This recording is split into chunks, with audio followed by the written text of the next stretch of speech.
Hello, race fans. Welcome to another episode of Short Track Guys Podcast, brought to you in part by McDonald Muffler. The Muffler Mafia, based out of Mobile, Alabama. They're family-owned and operated muffler shop, converters, shocks, and much more. Give those guys a call at 251-661-1043. That is McDonald Muffler in Mobile, Alabama, the Muffler Mafia. I'm your host, Thomas Faddis, alongside two other short track guys in the studio. As always, Jim Pokrant, driver of the 07 Can'tQuitFishing.com Sportsman and 2021 Sportsman Champion, and Ted Baber, the Ted Baber Video Productions. What's up, guys? Good evening. What's up, everybody? Yeah, we're going to get some local stuff going on this weekend. We got some recaps from last episode, some big names to throw around. As always, every week we seem like we just have a laundry list of big names.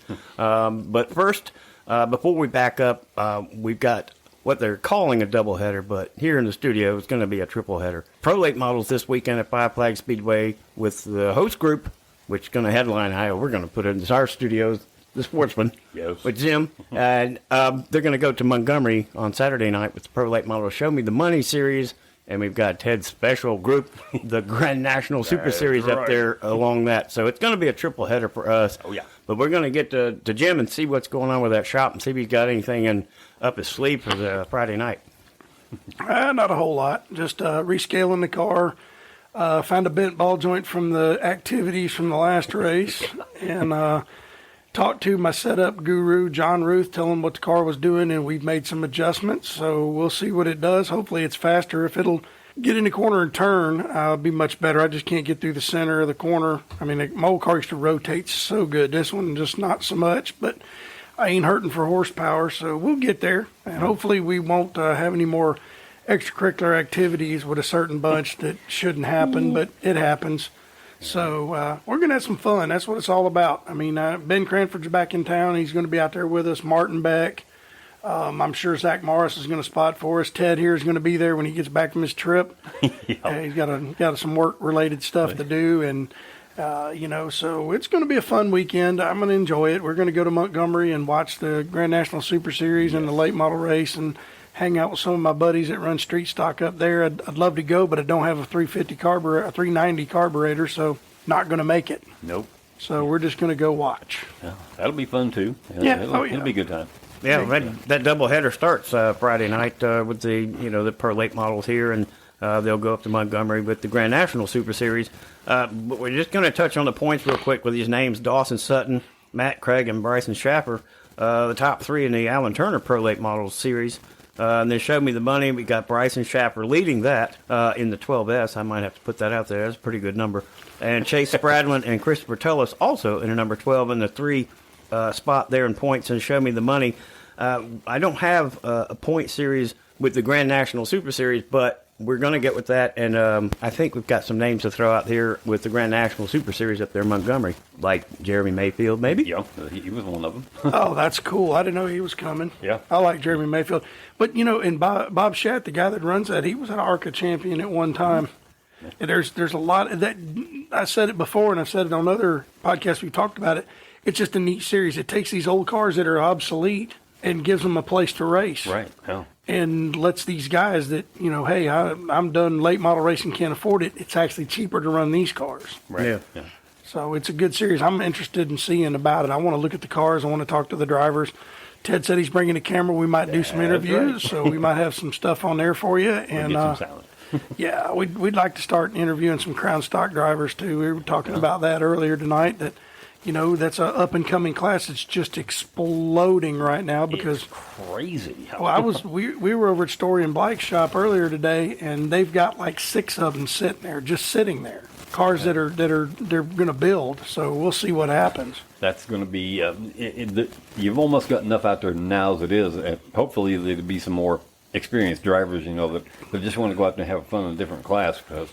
Well, they could do an A and a B. Yeah. Have a B Crown Stock class and an A Crown Stock class. Because if they get enough of them, that's something they could do to put their rookie drivers in the B class and have the A class for. They do that down south. They got an A and a B bomber. Right, yeah. So, that'd be interesting. But I think we're going to have some good racing this weekend.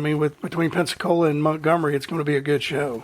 Yeah, there's a couple others. Dawson Sutton with that War Rackley group. Gavin Bichelle is actually going to be in that 25 to team up with him.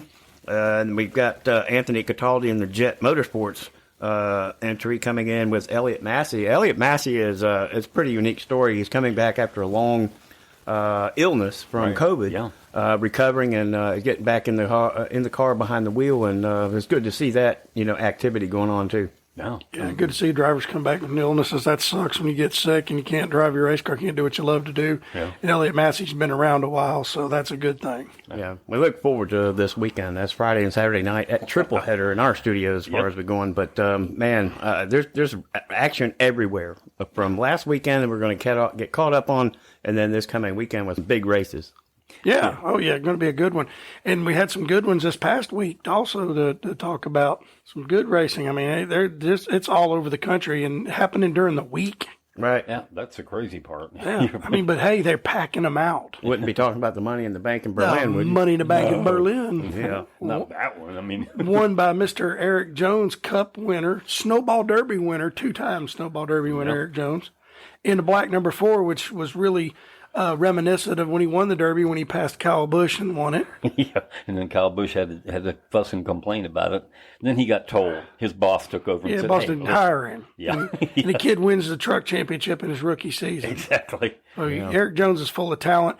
I really hope that Legacy Motor Club switching to Toyotas, which they're going to do next year with him, and I'm hoping that'll help him step up because the kid's got a ton of talent. He proves it every time he gets behind the wheel. Yeah, he's from Michigan, isn't he? Yes, he is. Absolutely is. And he lost his dad to cancer, and this was a big win for him because him and his dad always wanted to. They've never won that race, and they always wanted to win it. So in his hometown, he finally wins a big race for his dad, so that was pretty cool. He came from a relatively small class, too, because in his post-race interview at the Derby, he talked about that, how he was, like last year, he was racing a minor division to him, and then come up, win the Derby, and then go right on with KBM.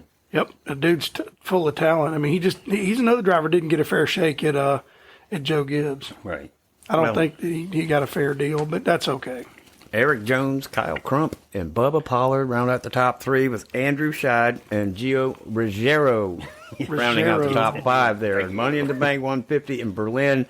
Bubba, congrats on that third place finish. I know you wanted to go to the front and win it, but starting 18th. Starting 18th and working your way up there. Pretty deep in the field to come up that high and finish like that. You can imagine if he would have qualified 5th or 6th. Oops. It might be the other way around, but hey, man, congratulations. Bubba did a great job. Always does, man. He's the GOAT Absolutely. when it comes to super late models, as far as I'm concerned. Yeah, the next one you'll hear coming up in Milwaukee. I think Ted's got a little list of some of those same names. Just a small one. Just a small list of some of those same names we've been throwing out for I don't know how long. Well, it's a stellar list like we always have, and these are I'm going through this list by car numbers, so don't get excited if I don't get your driver first. Austin Nason, Carson Hocevar, Gabe Summers, Casey Roderick. We know Casey for years. Sean Hingorani. Some of these are going to be fun, so let's just do the best we can. We just did this in Gio Ruggiero. Let me see if I can get that one right. Yeah. Billy Van Meter, Levon Van der Geest. I'm just trying. Jeff Storm, our man Bubba Pollard, Cole Butcher, Jonathan Island, Albert Francis, Justin Mondyke. I mean, the list is just outstanding. Joseph Schultz, Steve Siegelman, Barrett Polinis, I hope. These are interesting folks, got to tell you. Ryan Farrell, Brian Sierkeski, and the Timinator, Ty Majeski, and Harley Jankowski is just the list we have so far. Wow. Yeah. Yeah, that's a Father's Day 100 up there at the Milwaukee Mile. And just to put that list together and some of the guys that we've had thrown around with the ASA, that Stars Tour, just a list that you know of and from what we know of. Right. What is one of those drivers out of that list that you'd keep an eye on and have a watch on? That's a tough one. Personally, because I don't know.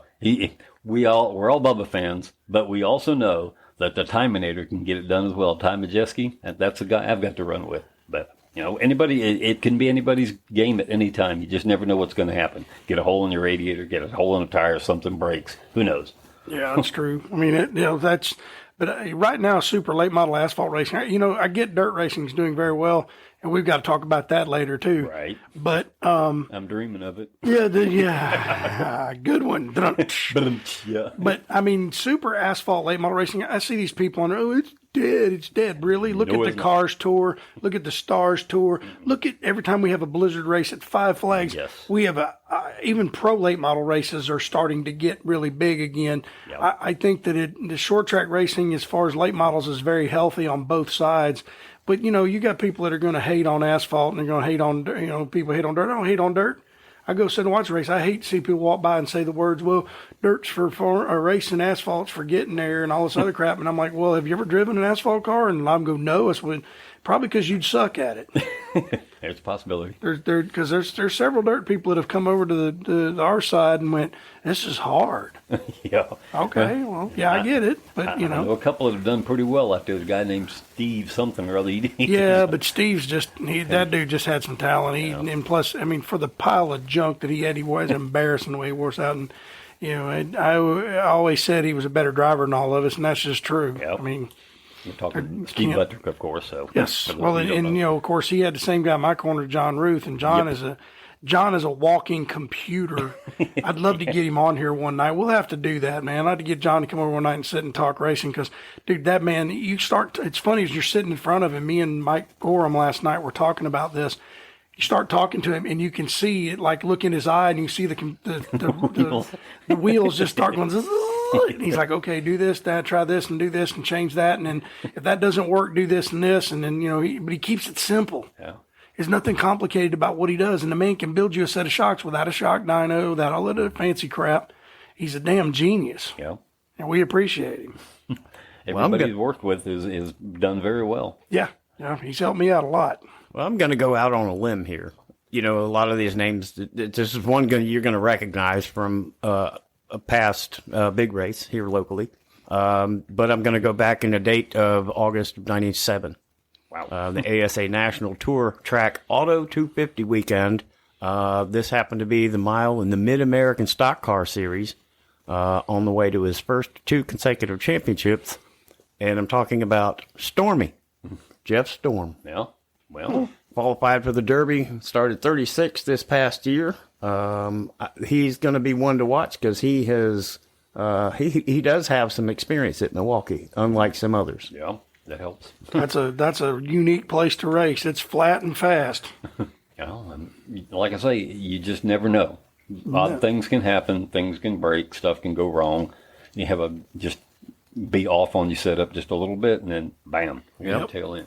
You got the young guns up there too. The Luke Fenhouses, the William Sawaliches, and a lot of these guys, and Casey Roderick, and of course all the big names we've thrown out. Yeah. Ty Majeski's pretty good too. I think they've run the truck series there in Milwaukee. I So believe so. there are that have experience, but like I said, I went out on a limb.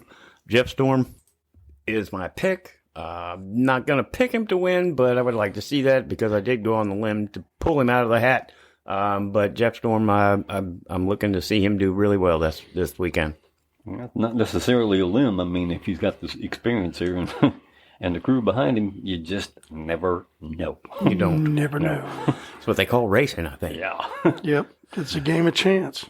Well, let's take a trip down to Nashville, the Fairground Speedway. We had the Pro Late Models with Jackson Boone. Congratulations on your win there. He's been down and out, trying to get his ways back, and it's nothing like winning at Nashville. To put that back in perspective, but we're going to back up for the modified, the Mayhem, with Augie Grill, with John Hiles' group and Ricky Moxley. Apparently, he had more than just those 2 modifieds up there. Man, did they put on a big show? Augie comes home 4th. What can you say? I mean, it was a beautiful modified. I think it came home in one piece, I'm pretty sure. Ricky Moxley actually finished 3rd, so they're both in that stable, came up in the top 5, which is good to see. Yeah. John Heil puts together one whale of a machine, and BMS shocks. Come on. Let's just have some fun. Yeah, do we know if he stepped away from racing to do that, or is he still? Because I haven't seen him really in a truck or car lately. I think he's maybe stepped back. He's been running, but I think he's been running his businesses. I think it's more important. He's been racing because he's from Texas. and they've been running out there some. So I mean, John Hiles a neat guy. I mean, anytime I've seen him in outlaw stock, just flat put a butt whooping on the field. So he may just be doing it for fun whenever he has a chance. Right. I mean, you own a bunch of businesses, you're busy. So. Yeah. Bill Burba actually comes home with a win. William Skaggs, Ricky Moxley, Augie Grill, Cody Stickler in the fifth pot. Now, Johnny Brazier and Kevin Peel are eighth and ninth. Wow. Those are names we haven't heard in a while, but they were up there eighth and ninth respectively. With a pretty good field. I think they had over 25 modifieds up there, close to it. And it puts on some good racing up there in that track. Yeah, Johnny Brazier, the almost winner of the Derby one year. He's so close. Well, you put illegal rims on your car and you get caught, and then he said he'd never come back, and he ain't been back. No, Is that what it was? Illegal rim? He had a rim that was too wide. Yeah. Because I think Gil or somebody run second and said they got tossed too. And what it was is they had them on during the race, and they were supposed to, usually there's a late caution to come in and change them, and there was no late caution. 53 straight laps at the end of the race. And that's why they didn't have an opportunity to come in and change those wheels. And you know what I love about Johnny Brazier? He's from Lick Skillet, Alabama. Yes. They said those boys partied, win, lose, or draw. A driver could break a leg, and they'd still be sitting in the back of the truck drinking a beer. Woo, whatever. Lake Skillet? Lick Skillet. Skillet, Alabama. That's where Johnny Brazier is from. Okay. Yep. Well, that's it. We can't top that. Come on. Lake Skillet. Okay. Yep. The late model dream at Eldora. How much bigger can you get? Superman. $129,000 on a Saturday night feature.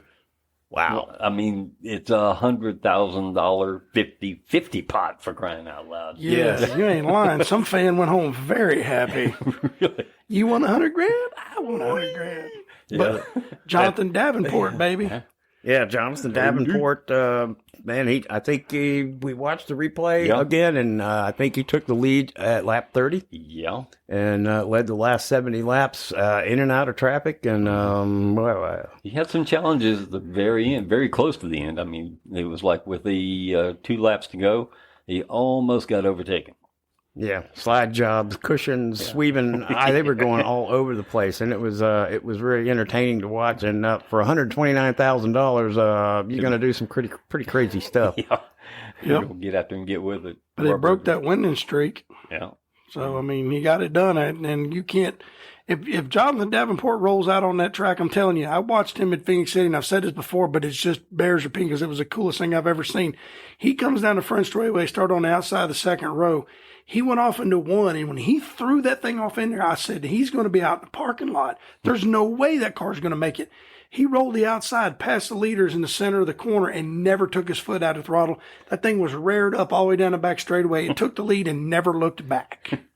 That's what he does. They call you Superman for no reason. I mean, that dude is bad to the bone, son. And congratulations to him and his team. I listened to him on a podcast talk about how they travel. They'll actually look at a paper and go, well, this race pays $50,000. We're going to this one. If that one rains out, we got to find another one because they just keep moving. Right. If this one's rained out, we'll go to that one and race because they got to make a living. So Yeah. Well, there was a $100,000 win race just a few days after this one at Eldora in the XR series. And the real deal, Hudson O'Neal led from flag to flag, led all 100 laps for the $100,000 to win that one. So yeah, these guys are on a circuit every 3 days or 5 days or whatever it is for big money. So they do it for a living. That's it. It's a nice way to make a living, you know. Good job if you can get it. yeah. There is some sad news into this too with Joseph Joyner. With 9 laps to go, he's in the transfer spot in his heat race to get into Big Show, and got up a little too close and hit the fence and turned around. And guess what? Last year's winner just body slammed him. Brandon Overton right in there, and I think it killed both cars. Yeah, from the looks of things, whoa, that was ugly. At least he's all right, and he can fix a race car, but you can't fix a driver. Nope. Yep, that was it. Jonathan Davenport, Chris Madden, Bobby Pierce, Ricky Thornton Jr., and Mason Ziegler round out the top 5 in the Dirt Late Model Dream at Eldora. $129,000. Now, for those of you who don't know, the 50-50, those are tickets that are bought in the stands, and 50% of it goes to actually either the driver's race fund or charity. In this case, I think in Eldora it was a charity, and the other half goes to the winning ticket holder. So, and it took them, 2 days? to count all this, and the tally only came out was $109,906. Wow. To the winner. Jesus. So if they haven't, I don't know that I've seen a winner yet. If they're maybe still waiting for somebody to dig through all their tickets. I'm not sure. I would be. I'd be scrambling. Yeah, somebody is $110,000 richer just by being there. Yeah. Yep, that's cool. That place is awesome, owned by Tony Stewart. Yeah. And used to be run by man Earl Baltes. Great racetrack, great facility. They said the food is reasonable. It's not super expensive. The tickets aren't super high. It's just an awesome place to go. It's on the bucket list, or the dumpster list, or whatever we got now. Oh, for sure. If you had a 1099 for that. Yeah. Can you imagine giving that to the IRS? We'll take about 40,000 of that. Yeah, I can think that sprint car race for $1 million. I can think of the World 100, and I can think of the dream at Eldora 3 that certainly the Short Track Guys podcast crew has to be there. Oh, gotta go. Yep. Yeah, that's one of the ones that's pretty cool. Hey, I want to bring up something that some friends of mine I listen to. They call it the Donnie Show. They're on Facebook. They do a Facebook Live show about short track racing up around Sayre and Huntsville and Highland Rim. They're going to start a new outlaw series. Oh. They're going to call them the Southern Outlaws, and they're going to be just like the outlaw stocks, but you're going to have 6 shocks you can choose from. Non-adjustable, non-revivable shocks, 602 crates, stock type transmissions, big spring cars. So it'll be old late models. You can run outlaw bodies. They're going to have rules out. They're going to start the series in 2024. I talked with them, and I know these guys are really good people. So just a little heads up out there for those of you that have an old late model sitting around that you might want to put an outlaw body on and go race here coming up. Keep an eye on Southern Outlaw. Look it up on Facebook and look up the Donnie Show. And these guys they're pretty serious about it, and they're talking about doing decent purses and have a race that's cheap, so people like me could afford to have one. Yeah. So on an 8-inch tire, it's pretty neat. That's just something I want to throw out there to everybody. And as I get more information, I'll gladly put it out for these guys because they really want to do this and they want to do it right. I like to see the old cars come back. Use what you got, and not have to spend more money to. Well, I mean, you got guys out here that are running, 2,000 chassis, and then the guy shows up with a 2020 Port City. You're not going to beat it. No. You're not going to outrun it, and especially with the coilover shocks and all the big money. It's not going to do it. This is going to be a series for low dollar racing. It's not going to be you're not going to be allowed to put high dollar shocks. If you get caught, the penalties are going to be severe. Yeah, like don't come back. Yeah, that's the way it should be. Mm-hmm. I like that. But just a little something I'm going to throw out there for y'all. Yeah, I like to see cars get put together and put back on the racetrack because they're sitting there going, hell, nobody loves me. But then when they get out there, now on the flip side of that, we need to stop tearing these racetracks up per series to not have a place. 417, Yep. 417 down in Punta Gorda with Sunshine State Racing and Jennifer Brinson, a whole crew down there has worked their tails off with not just 417, but all those tracks down in that area. Right. And apparently, from the word I'm getting from the social media platforms, they're tearing 417 up for good. So short track racing in Punta Gorda, for what we know of, is done. Well, at least the Freedom Factory, they're stepping up and running more stock car races. They're running SRL Outlaws again, or limited late models again. And I look for that track. That's the old Bradenton Speedway. I'd look for it to step up. But somebody gave them a permit to build a housing project like less than 100 yards away from part of the racetrack. Well, good night, Irene. Yeah, I mean, because this is ridiculous. I get we got to have places for people to live, but what are we going to do for fun? You know what I'm saying? And you buy a house, you should look and see, gee, there's a racetrack right there. Maybe I ought not buy out or build a house there. Yeah. I had fears for Five Flags because they're getting crowded out pretty bad. If it wasn't for the Snowball Derby, I don't see because the property there would be worth so much money. But I don't know. Like I said, I hate to see racetracks close. We also had one in Illinois not too long ago. That's a famous racetrack, been in operation over 50 years. Gone. See you later. It's ridiculous. And 417 was a great facility. That's not like they didn't pack the house every time they raced and did a bunch of cars. Yeah, I think the word that I got was, or the understanding that I got, that a group came in, they made a deal, and they were going to bring in some sort of a motor series I like flat track dirt motorcycle racing or something, and he started milling the surface. And people are confused, and they're really angry down there because they think they got the short end of the sticks where they were told one thing, and now it's totally different, and that track is just now not going to be. So we need to save short track racing, bring these series back, and have people a place to visit and have fun. And stop bashing racetracks. Yeah. If you got a problem, go talk to the promoter. Drivers hash it out to themselves. Don't get on there and go, Five Flags or so-and-so sucks because they didn't let me win a race with an illegal carburetor or whatever. And just stop it. Stop it. Stop bashing racetracks, because when they all close, you'll be sitting there going, gee, I don't understand why I got nowhere to race. Well, we do, because, you Shut it. Shut it. Ran your pie hole and messed everything up for everybody else. And dirt guys, stop bad-mouthing asphalt. Asphalt guys, stop bad-mouthing dirt tracks. We all need to work together at this, because if the asphalt tracks start closing, the dirt tracks will be shortly behind. Right. Yeah. Because I heard that Southern Raceway there's just a housing project being built near Southern Raceway, and it's already bad enough out there.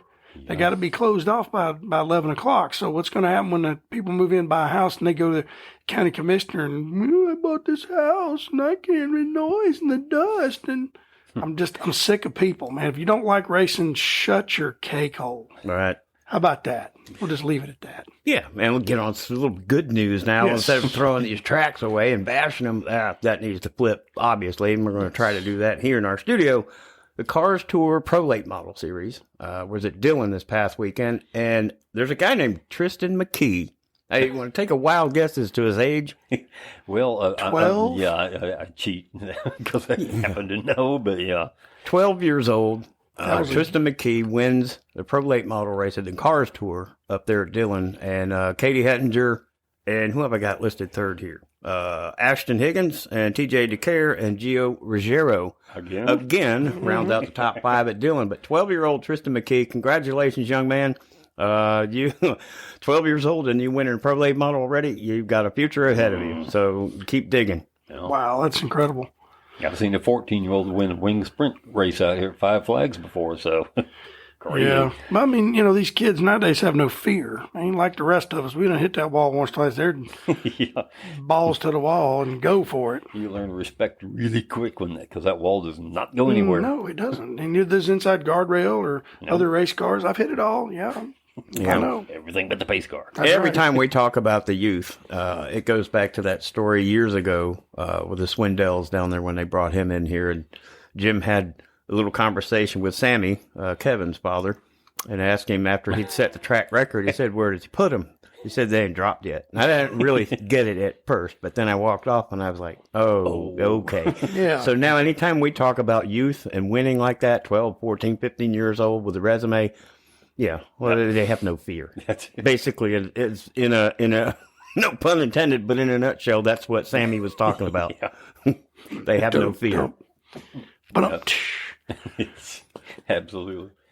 So it's a big weekend. Got a triple header here in the studio. Five Flags Speedway will kick off the weekend. Jim's got his car buttoned up, ready to go to the front. Grab that checkered flag for the first time this season. Climb up in the points and see what we can do at the end of the year. The Alan Turner Pro Late Model 100, Show Me the Money Series up there, that 100-lap race. The Grand National Super Series rounds out that top 3 of the weekend, Friday and Saturday night. And, man, Sunday, the ASA, the Stars Tour in Milwaukee. It just keeps getting better and better. And next Wednesday, we'll have all the results to that. Yes, we will. Yep. Should be a big one. Oh yeah, heck yeah. I mean, like I said, racing everywhere. We're just, this is the time of year. It's getting hot and the tempers are flaring and things are happening and short tracks are rolling and it's going to be just keep on getting it. Yeah. And support these tracks too, people, because if you don't, nobody else will, and they'll close up just like they are right now. And we don't need that. And I'm going to bring up one other subject real quick. Stay in your pit area. Please. A situation I got into had 20 people come down to my pit area. Stay in your pit area. Let the drivers talk. Oh. If the drivers want to stand there and cuss one another, then let the drivers do it. But we don't need wives. We don't need girlfriends. We don't need buddies. We don't need everybody coming to somebody else's pit and trying to start a fight. Daddies.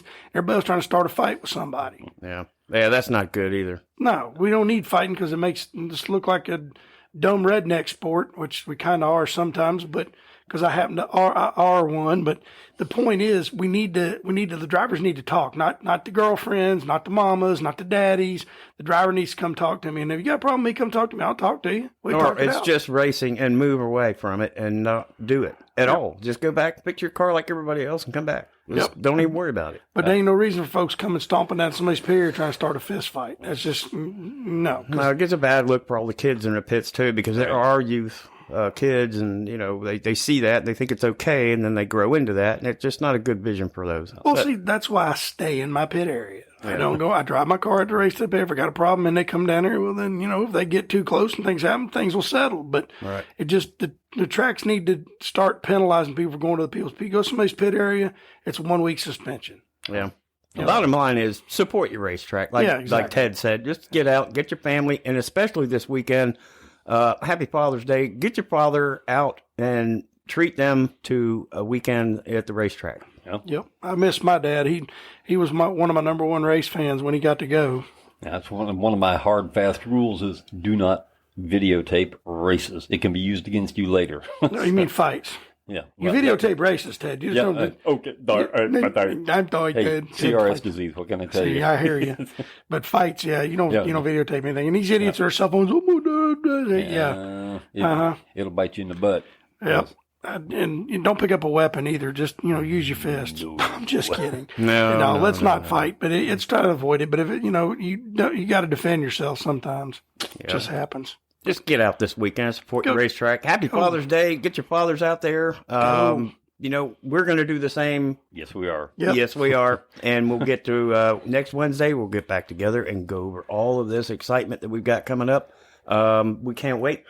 And be safe. Don't do anything we wouldn't. No. And we're gonna get our notes and get ready for next Wednesday. But we're gonna have to figure out a way to sign off again. I don't know though. Yeah, I think it's Jim's turn. His turn to count it down. All right, we'll do it like we'll count them down by. Let's Go racing. Brandon, y'all have a good night. Be strong, America. Thanks for listening.